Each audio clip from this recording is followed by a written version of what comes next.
បាទណែនាំបងប្អូនមកមើលផ្ទះមួយកន្លែងបងប្អូនដាក់លក់បន្ទាន់បាទបងប្អូននេះសាច់ផ្ទះដល់8ម៉ែត្រកន្លះគុណនឹង12បងប្អូនណាមានប្រាក់ចំណូលក្នុងមួយខែជិត$3000បាទបងប្អូននៅខណ្ឌកំពូលជាប់ជិត3កែងទាំងមុខកែងខាងក្រោយបងប្អូនណាកែងផ្សារតម្លៃលក់$86 $86,000ចរចាបងប្អូនណាអាចចុះច្រើនចឹងបងប្អូនមានចំណាប់អារម្មណ៍អាចទំនាក់ទំនងតាមរយៈលេខទូរស័ព្ទ093 20 24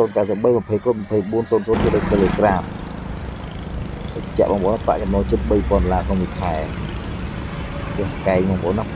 បន្ទប់គេង9បន្ទប់ទឹកផ្ទះ8ម៉ែត្រកន្លះគុណនឹង12បងប្អូនណាមានប្រាក់ចំណូលស្រាប់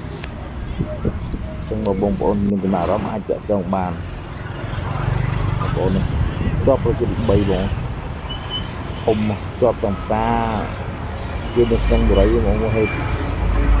ផ្ទះក្នុងបរិយាគឺជាពលរដ្ឋនៅពេញហ្នឹងបងប្អូនពេញតែម្ដង